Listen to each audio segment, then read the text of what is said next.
जय हिंद विद्यार्थी मित्रों।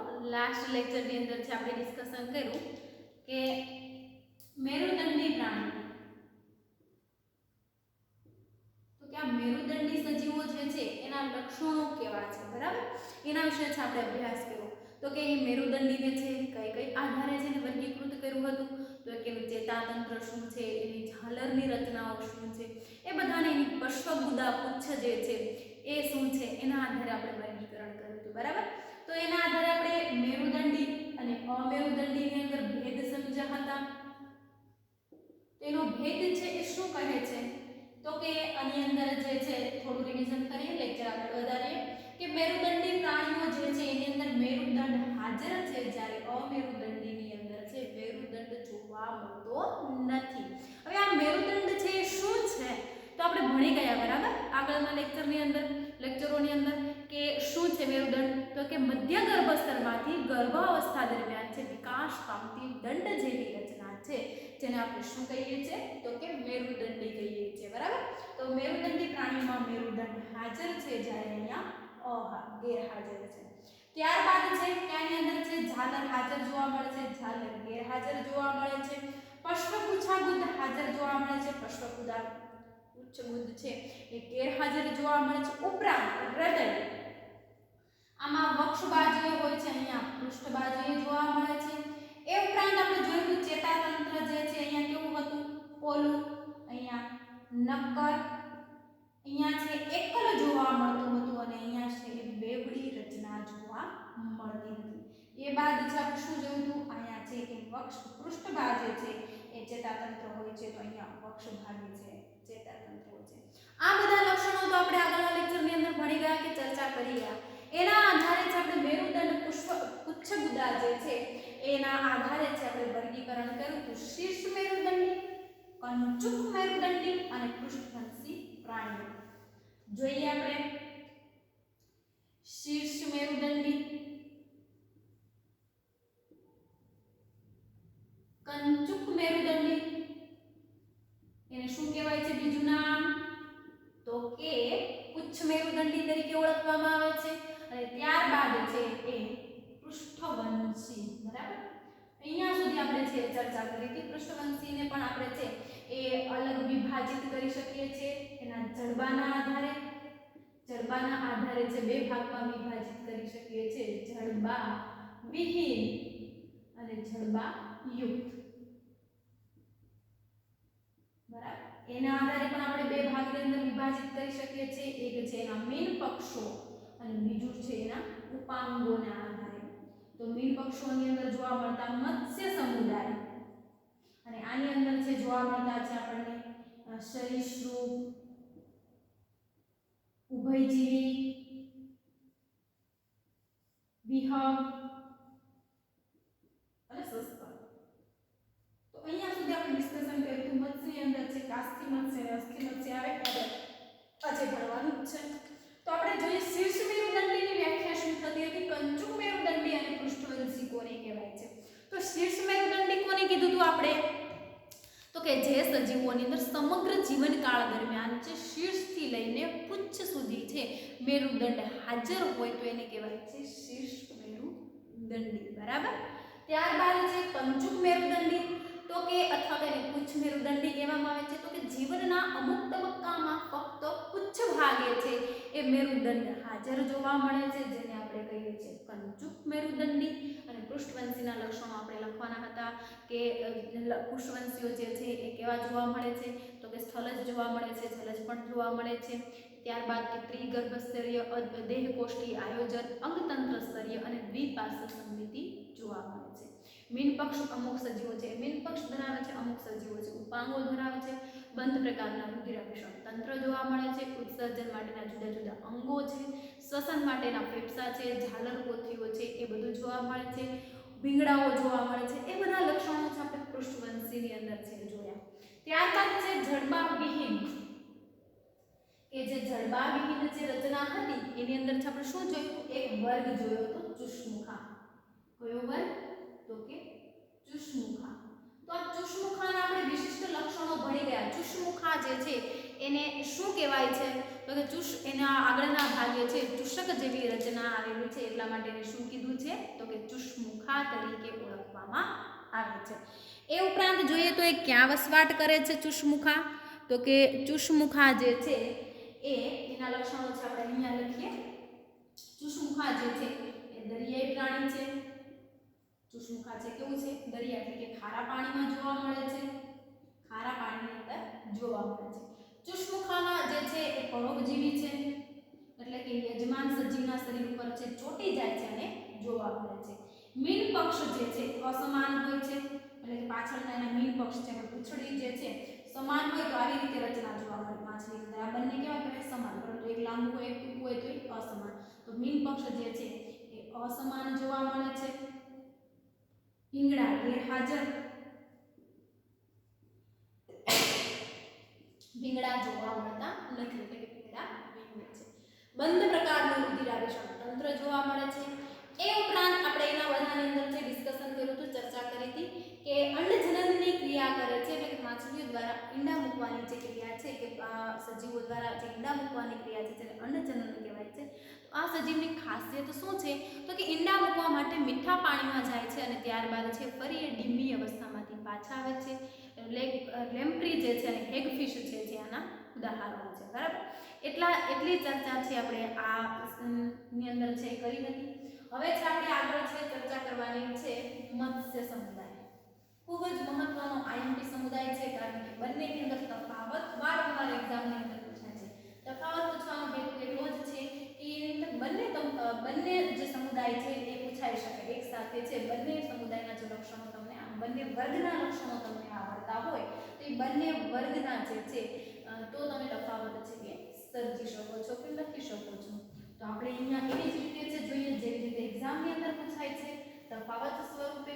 તો આપણું રિવિઝન પૂરું કરી હવે આપણો લેક્ચર આગળ વધારીએ। અસ્થિ અને કાસ્થિ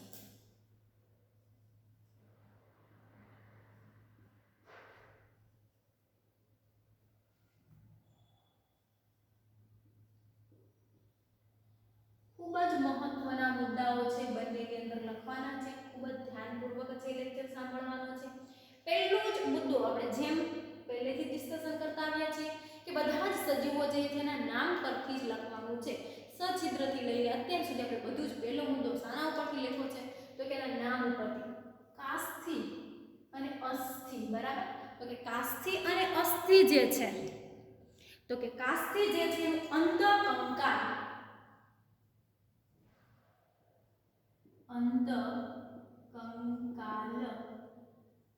કાસ્થિનું બનેલું છે।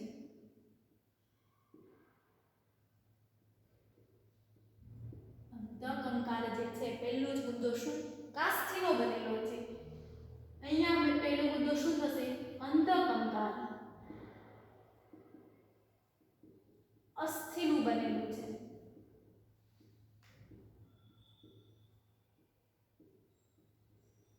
અંતઃકંકાલ શાનું બનેલું છે અસ્થિનું બનેલું છે। ત્યારબાદ વિદ્યાર્થી મિત્રો કે કાસ્થિ કોને કહેવાય અસ્થિ કોને કહેવાય જે નાજુક હોય છે નમણી હોય છે જે ફક્ત સ્નાયુ પેશીની બનેલી હોય છે જેને આપણે કાસ્થિ કહીએ છીએ અને આને અસ્થિ જે હાડકાઓનું બનેલું છે જેને આપણે અસ્થિ કહીએ છીએ બરાબર। તો કે આપણા મનુષ્યના શરીરની અંદર ક્યાં કાસ્થિ આવેલી છે તો કે જીભના ભાગે આપણું બહારનું કર્ણપલ્લવ નાકનો ટોચનો ભાગ એ બધી કાસ્થિની રચનાઓ છે। તો કે આ કાસ્થિ જે છે હવે આપણને ખ્યાલ આવી ગયો હશે કાસ્થિ કોને કહેવાય અસ્થિ કોને કહેવાય। પહેલો મુદ્દો શું લખ્યો અંતઃકંકાલ કાસ્થિનું બનેલું છે અંતઃકંકાલ અસ્થિનું બનેલું છે। આનું મુખ જે છે અગ્ર વક્ષ ભાગે જોવા મળે છે। આ જે છે મુખ જે છે એ અગ્ર વક્ષ ભાગે આનું મુખ જે છે એ અગ્ર ભાગે જોવા મળે છે એટલે કે કાસ્થિ જે છે એની અંદર છે અગ્ર અને વક્ષ બંને બાજુએ છે મુખ જે છે એવી રીતે ગોઠવાયેલું હોય છે જે આનું મુખ છે આમ અગ્ર બાજુએ છે એ ગોઠવાયેલું હોય છે। હવે કે આ કાસ્થિ જે છે કાસ્થિની અંદર છે બંને છે દરિયાઈ પ્રાણી છે બરાબર।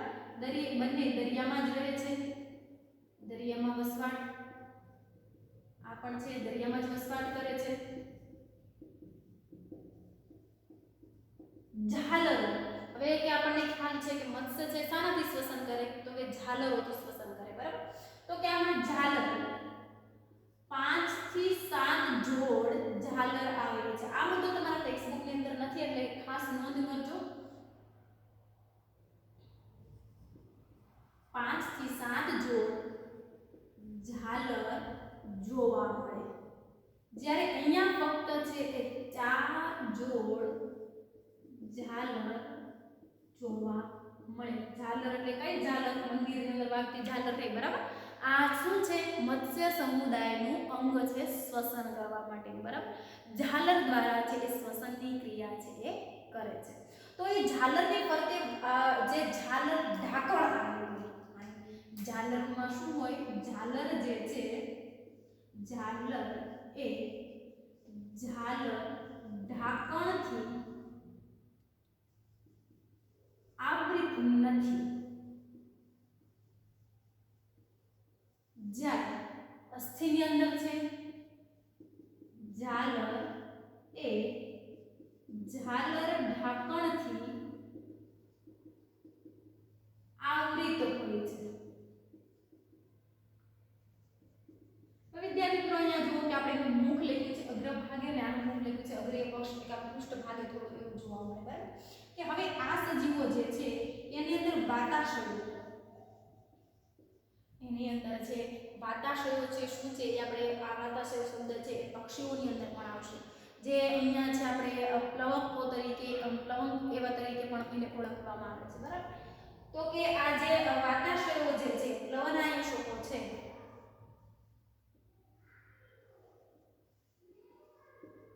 આ પ્લવનાયકો છે એ ગેરહાજર હોય છે. આની અંદર છે હાજર હોય છે. તો આ શું છે? તો કે આ સમુદ્રની અંદર છે તરવા માટે છે એ મદદરૂપ થાય છે. તો કે આ સજીવ જે છે એની અંદર પ્લવનાશો ગેરહાજર છે, છતાં પણ ડૂબ્યા વગર પાણીમાં તરે છે. શું કરે છે? છતાં પણ ડૂબ્યા વગર છે પાણીની અંદર છે એ તરે છે. આનું શરીર છે એ હોડી આકારનું હોય છે, કારણ કે એનું મુખ જો અગ્રભાગે કેવું કહેવાય, આવી રીતે આમ, તો એ કેવું છે?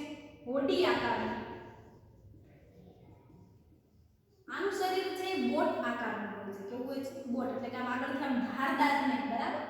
આ બોટ આકારનું. થોડો એવો માઇનર છે એ ફેર હોય છે. બીજો ખૂબ જ મહત્વનો મુદ્દો કે આ સજીવ જે છે એના શરીર ઉપર, આ સજીવના શરીર ઉપર જે છે પ્લેન્કોઇડ, ભીંગડા, વક્ષ ભાગે એટલે કે આમ પાછળના ભાગે ઢળેલા જોવા મળે. આની અંદર છે સાયક્લોઇડ કે ટીનોઇડ ભીંગડા જોવા મળે.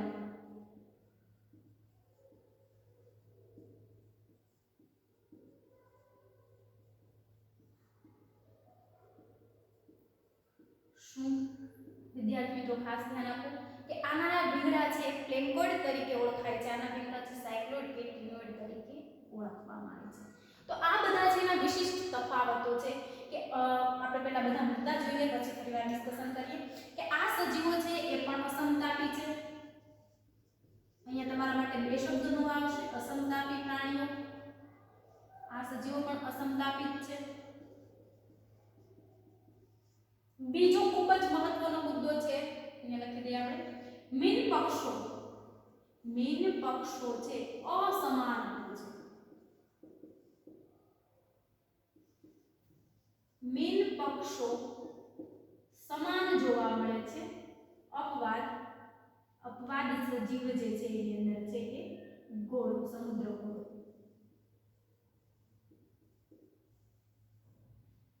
મીન પક્ષો એટલે આપણે સમજાય કે જે પાછળની જે પૂંછડી છે, બરાબર, એ પૂંછડી છે આમાં અસમાન હોય છે. કેવી હોય છે? અસમાન જોવા મળે છે. જ્યારે અહીંયા સમાન છે એ જોવા મળે છે. જેમ અપવાદ છે એ સમુદ્ર ઘોડો.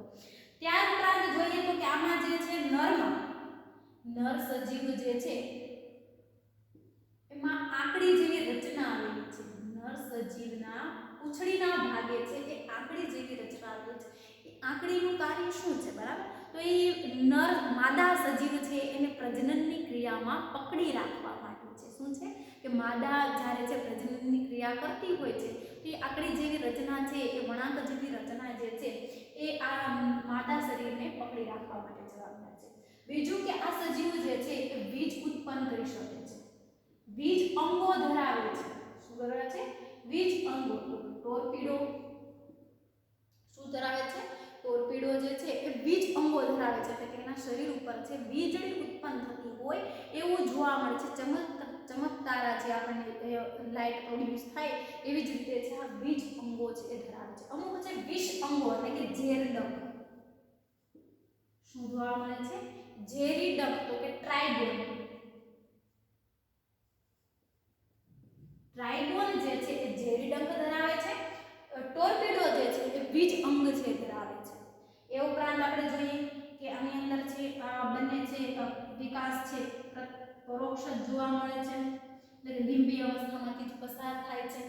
આ સજીવની અંદર છે એટલે કે અસ્થિ જે છે એની અંદર મીઠા પાણીમાં જોવા મળશે, દરિયાની અંદર જોવા મળશે, દરિયાની અંદર ઉડતી માછલી જોવા મળશે આપણને, મીઠા પાણીની અંદર છે કટલા, મૃગલ એ બધી જોવા મળશે. પછી જોઈએ આપણે માછલી ઘરમાં જોવા મળતી માછલી એન્જલ માછલી અને લડાકુ માછલી. આટલા એના લક્ષણો છે. બરાબર, કે આ સજીવો જે છે અસ્થિ અને કાસ્થિ વચ્ચેનો તફાવત શું છે, અથવા તો કે અસ્થિ અને કાસ્થિના ગુણધર્મો જે છે એ શું છે. પહેલો મુદ્દો જોઈએ કાસ્થિ અને અસ્થિ વચ્ચેનો. તો શું કહેવા માંગે છે? અંતઃકંકાલ કાસ્થિનું બનેલું છે, અંતઃકંકાલ અસ્થિનું બનેલું છે. અંતઃકંકાલ કાસ્થિનું બનેલું છે, અંતઃકંકાલ અસ્થિનું બનેલું છે. એના પરથી આપણને પહેલો ખ્યાલ ખબર આવી જાય. હવે એનું મુખ છે એ અગ્ર વક્ષ ભાગે છે, આનું મુખ અગ્ર ભાગે છે, એટલા માટે આનો આકાર જે છે એ હોડી જેવો દેખાય છે, જ્યારે આનો આકાર જે છે એ બોટ જેવો દેખાય છે. આનું મુખ જે છે અગ્ર વક્ષ ભાગે છે એટલે આનો આકાર બોટ જેવો લખવાનો છે અને આનો આકાર હોડી જેવો લખવાનો છે. ટેક્સ્ટબુક ની અંદર તમને નહીં સમજાય એટલા માટે છે. આ તફાવતના મુદ્દા તમારે લખી લેવાના છે ને પછી ફેર નોટની અંદર છે ઉતારવાના છે. બરાબર, ત્યારબાદ જોઈએ તો કે આમાં 5 થી 7 જોડ આ પ્રશ્ન આ મુદ્દો આપેલો જ નથી અંદર કે 5 થી 7 જોડ ઝાલર જોવા મળે છે, જ્યારે અહીંયા 4 જોડ ઝાલર છે એ જોવા મળે છે. ઝાલર એટલે શું? તો કે અસ્થિ કાસ્થિ જે મત્સ્ય સમુદાયો છે એ શ્વસનની ક્રિયા કરે છે. શું કરે છે? તો કે શ્વસનની ક્રિયા કરવા માટે એમના માટેનું શ્વસન અંગ છે. બરાબર, ફેફસા કેમ જેમ આપણે ફેફસા દ્વારા શ્વસન તંત્ર છે તો એમની માટે શું છે? તો કે ઝાલર. બરાબર, ત્યારબાદ છે બંને છે દરિયાની અંદર જ વસવાટ આપણને જોવા મળે છે. બીજો મહત્વ ખૂબ આઈએમપી મુદ્દો, મીન પક્ષો અસમાન હોય છે. મીન પક્ષો અસમાન હોય છે. અસ્થિની અંદર મીન પક્ષો સમાન હોય છે, પરંતુ આ સમુદ્ર ઘોડાની અંદર જે અપવાદ છે, સમુદ્ર ઘોડાની અંદર મીન પક્ષો સમાન જોવા મળતા નથી. મીન પક્ષો એટલે શું છે? પાછળની એની પૂંછડી છે ને એ, બરાબર, એ પૂંછડી સમાન જોવા મળતી નથી સમુદ્ર ઘોડાની અંદર. એ એક અપવાદ છે. બાકી બધા સજીવોની અંદર છે એ મીન પક્ષ જે છે એ સમાન છે એ જોવા મળશે. ત્યારબાદ વિદ્યાર્થી મિત્રો કે ઝાલર છે એ ઝાલર ઢાંકણથી આવૃત હોતી નથી. કે કાસ્થિની અંદર જે ઝાલર હોય છે એ ઝાલર ઢાંકણથી આવૃત હોતી નથી. અસ્થિની અંદર છે એ ઝાલર ઢાંકણથી આવૃત રચના જોવા મળે છે.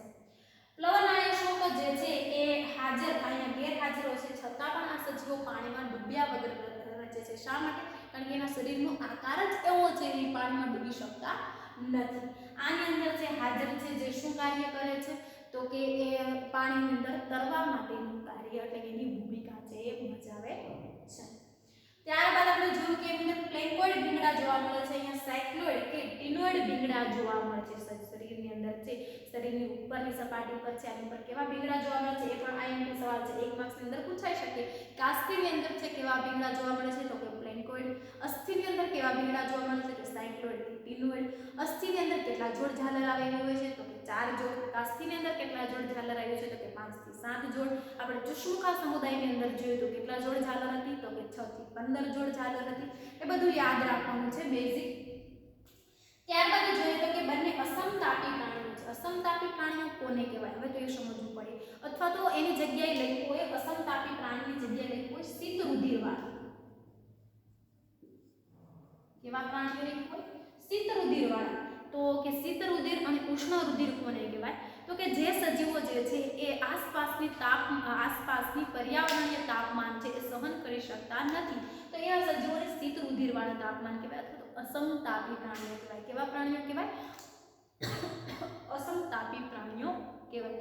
જે તાપમાન સહન કરી શકતા નથી. શું છે? તાપમાન સહન કરી શકતા નથી અને અસમતાપી પ્રાણીઓ કહે છે. બરાબર. હવે આપણને ખ્યાલ આવી જશે સમતાપી કોને કહેવાય અને અસમતાપી કોને કહેવાય. બરાબર. સમતાપી એટલે કોઈ પણ તાપમાન સહન કરી શકે. જસ્ટ કે આપણે વિહગ છે, આપણે એટલે કે સરીસૃપ છે, વિહગ છે, એ બધા છે, સસ્તન છે, એ સમતાપી પ્રાણીઓ છે. જ્યારે બાકીના બધા અસમતાપી છે, તાપમાન સહન કરી શકવાની ક્ષમતા જોવા મળતી નથી. આ એક માર્ક્સની અંદર પૂછાઈ શકે છે. નરની ખાસિયત જણાવો. તો કે નરની આગળ આંકડી અથવા પકડ એવું લખ્યું છે. આંકડી અથવા તો પકડ જેવી રચના આવેલી હોય છે. એનું કાર્ય શું છે? તો કે પ્રજનનની ક્રિયા દરમિયાન માદાને જકડી રાખવાનું કાર્ય જે છે એ નરની અંદર છે એ જોવા મળે છે. વીજ અંગો જે ટોર્પીડોની અંદર જોવા મળે છે. ઝેરી ડંખ જે છે એ ટ્રાઇગોનની અંદર જોવા મળે છે. આમાં રે ફિશ જે છે એનું ઉદાહરણ છે, ગ્રે ફિશ છે, રે ફિશ છે, એ બધી જે એક કાસ્તિનીના ઉદાહરણો છે. અસ્થિની અંદર જે શું જોવા મળે છે? આ પૂછાશે એક માર્ક્સની અંદર કે દરિયાઈ માછલી કોણ? તો કે ઉડતી માછલી. રોહુ છે, કટલા છે, મૃગલ જે છે એ કેવી માછલી છે? તો કે મીઠા જળની માછલી છે. પછી કે માછલી ઘરમાં જોવા મળતી માછલીના નામ આપો. તો કે એન્જલ માછલી અને લડાકુ માછલી. બરાબર. એક માર્ક્સની અંદર છે. આમાંથી ઘણા બધા સવાલ છે એ પૂછાઈ શકે એવા છે. જાલરની સંખ્યા પૂછાય, એના શું કહેવાય મીન પક્ષો સમાન છે કે અસમાન એ પૂછાઈ શકે છે. એ ભીડા કેવા છે એ પૂછાઈ શકે છે. માછલી ઘરમાં જોવા મળતી માછલીના નામ આપો, દરિયાઈ માછલીના નામ આપો, મીઠા જળની માછલીઓના નામ આપો. તો આ બધા જે છે એ મુદ્દાઓ છે એ પૂછાઈ શકે એવા છે. તો અહીંયા સુધી છે આપણો આ કાસ્થિ અને અસ્થિ. ત્યાર પછીનો આપણે વર્ગ જોઈએ તો કે ઉભયજીવી. ત્યાર પછીનો જે વર્ગ જે છે ને એનું નામ જ છે ઉભયજીવી. હવે પછીના મોટા ભાગના છે તમને મેરુદંડીથી તો બધું સમજાશે, કારણ કે એ આપણે સ્પષ્ટપણે નિહાળી શકીએ છીએ. જ્યારે અમેરુદંડી હતા એ દરિયાઈ હતા અને આપણે એને ક્યારે પણ જોયા પણ ના હોય અને એના લક્ષણો છે એ લખવા થોડા આપણા માટે મુશ્કેલ થાય. એટલા માટે હવે પછી તો સાવ સરળ એક ચેપ્ટર છે આપણું, પરંતુ એ ખાસ ધ્યાન રાખવાનું છે એકબીજાના સમુદાયના વર્ગમાં સમુદાયના આપે છે એ ધ્યાન રાખવાનું છે. હવે જોઈએ આપણે ઉભયજીવી, જેને એમ્ફીબિયા તરીકે ઓળખાય છે. તો આ શબ્દ જે છે એ લેટિન ભાષા પરથી ઉતરી આવ્યો છે. ઉભયજીવી એટલે કે એનો અર્થ શું થાય છે? સ્થળજ કે જલજ નિવાસ સ્થાન જોવા મળે છે.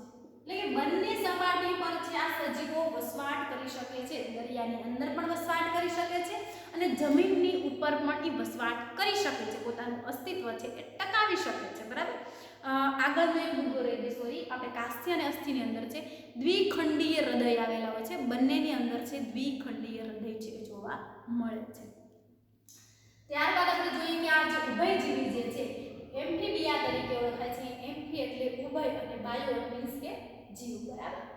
તો કે આ સ્થળજ કે જલજ છે તેનું નિવાસ સ્થાન છે કે પાણી અને જમીન એમ બંને પર જેનું જીવન ગુજારી શકે છે. એટલા માટે એનું નામ છે કે ઉભયજીવી પડ્યું છે. બરાબર. હવે આ સજીવોના લક્ષણોની વાત કરીએ તો આપણે દેડકો યાદ રાખીને છે બધા લક્ષણો લખવાના છે.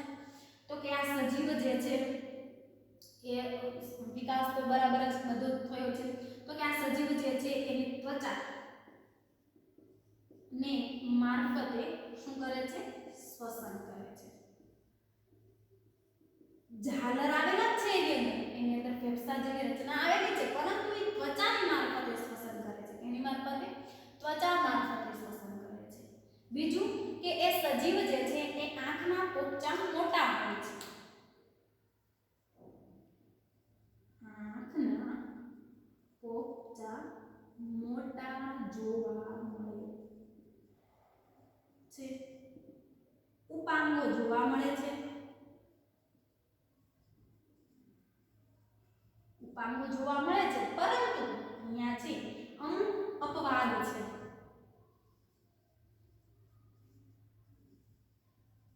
અમુક સજીવ અપવાદ છે. ઇક્થિયોફિસ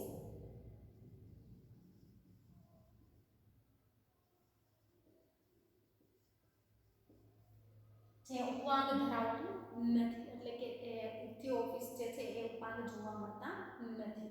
કે આંખના પોપચા છે ને એના મોટા હોય છે.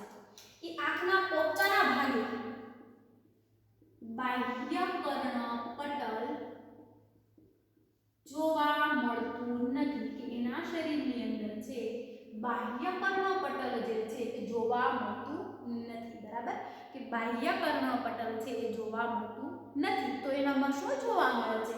કાનનો અભાવ છે, બહારનો કાનનો અભાવ છે. તો આંખના પાછળના ભાગે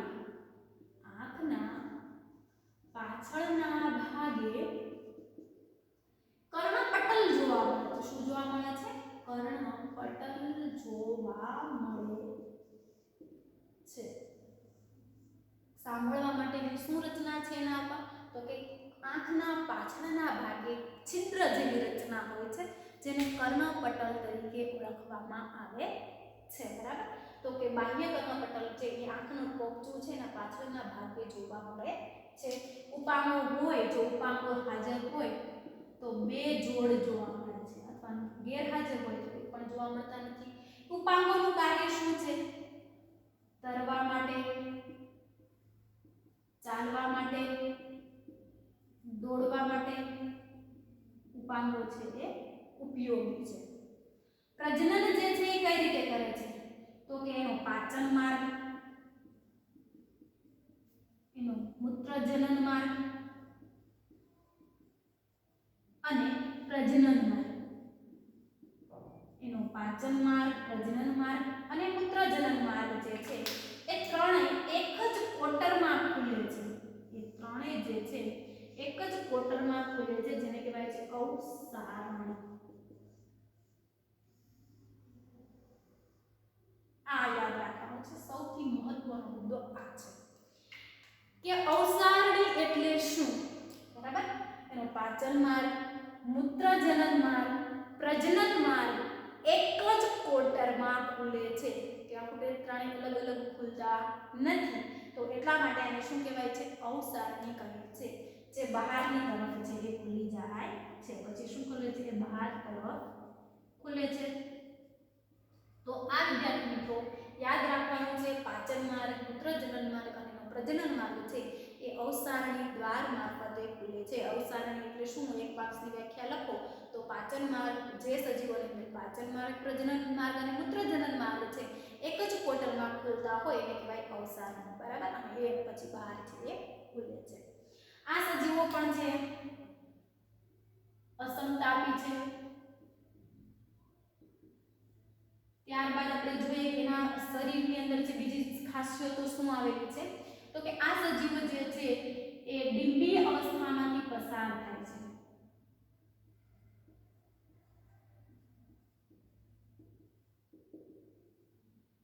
શું થાય છે? તો કે ડિંબીય અવસ્થામાંથી પસાર થાય છે, એટલે કે ઈંડા મૂકે છે. એ આપણે ખ્યાલ છે કે આ જે છે એ ઋતુ પ્રજનનની ક્રિયા છે, એટલે કે ચોમાસા દરમિયાન જે છે એ ઈંડા મૂકે છે.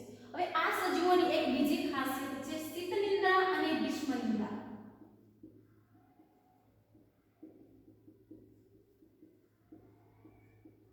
શીત નિંદ્રા અને ગ્રીષ્મ નિંદ્રા ધારણ કરી શકે છે.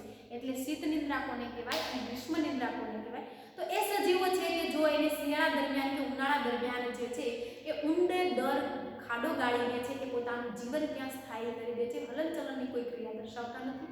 ખોરાક ગ્રહણની કોઈ પણ ક્રિયા અટકાવી શકે છે. તો એટલા માટે આને શીત નિંદ્રા અને ગ્રીષ્મ નિંદ્રા કહેવાય છે. શિયાળા દરમિયાન છે શીત નિંદ્રા કહેવાય છે, ઉનાળા દરમિયાન છે જતી નિંદ્રાને ગ્રીષ્મ નિંદ્રા કહેવાય છે, ચોમાસા દરમિયાન છે દેડકાઓ છે એ આપણને જમીન ઉપર છે જોવા મળતા હોય છે. દેડકો છે, સાલામાંડર છે, ઇથિયોફિસ છે, એ બધા સજીવો છે કેવા છે તો કે ઉભયજીવી સજીવો છે. બરાબર, તો આ ખૂબ જ મહત્વના લક્ષણો જે છે એ શાના હતા તો કે ઉભયજીવીના. આપણે જોઈએ હવે ઉભયજીવી કે ઉભયજીવી સજીવ છે. ઉભયજીવી એટલે શું, પહેલા તો એનો એ આપણે તફાવત છે એ આપણે એનો ભેદ છે ક્લિયર કરીએ.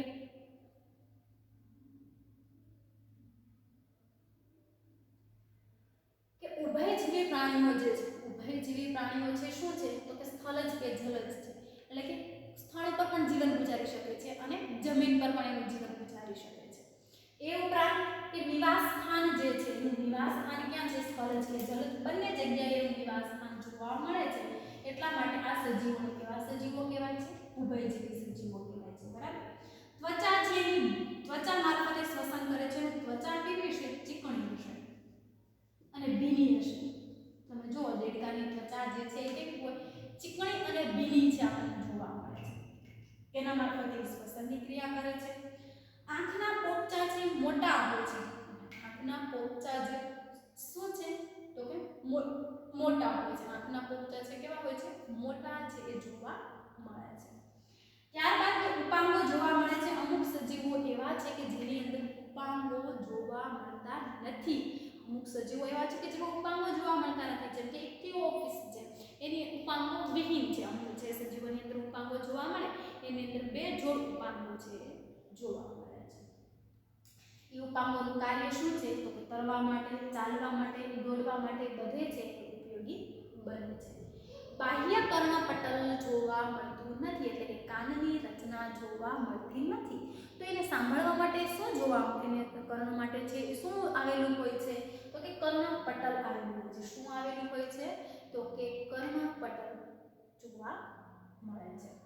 હવે આ સૌથી મહત્વનો મુદ્દો છે, પાચન અવસારણી દ્વાર કોને કહેવાય તો કે એનું પાચન માર્ગ, મૂત્રજનન માર્ગ અને પ્રજનન માર્ગ જે છે એ ત્રણેય છે એ એક જ દ્વારમાં ખુલે છે, જેને આપણે શું કહીએ છીએ, અવસારણી કહીએ છીએ.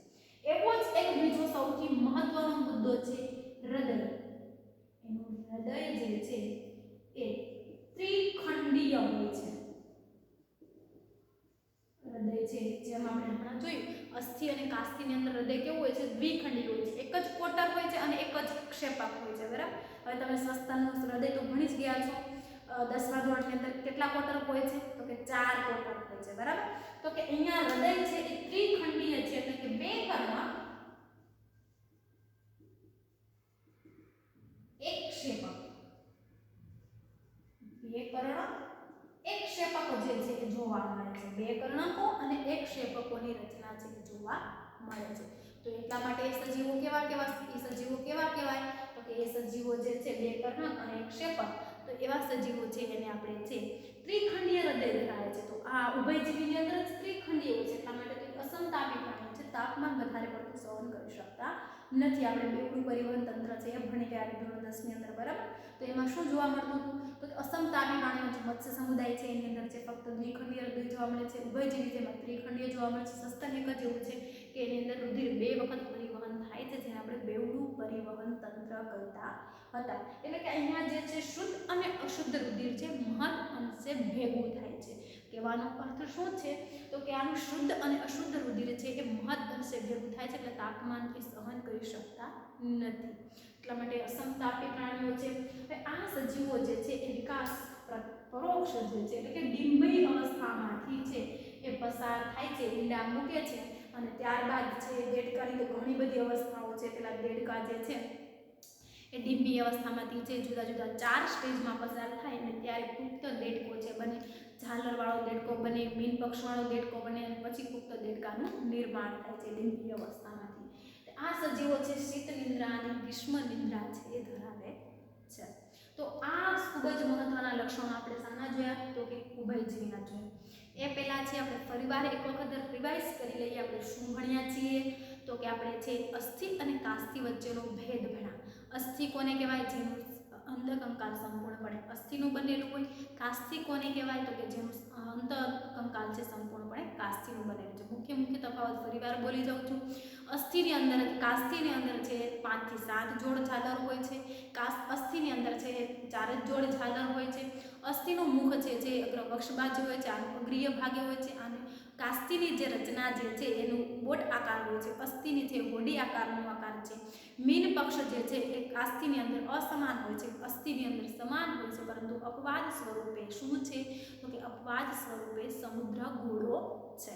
અસ્થિની અંદર છે, કાસ્થીની અંદર છે પકડ જેવી રચના, મીન પક્ષની ભાગે પકડ જેવી રચના આવેલી હોય છે. નરની અંદર જે કાર્ય શું છે એનું? તો કે પ્રજનનની ક્રિયા દરમિયાન છે માદાને પકડી રાખવાનું.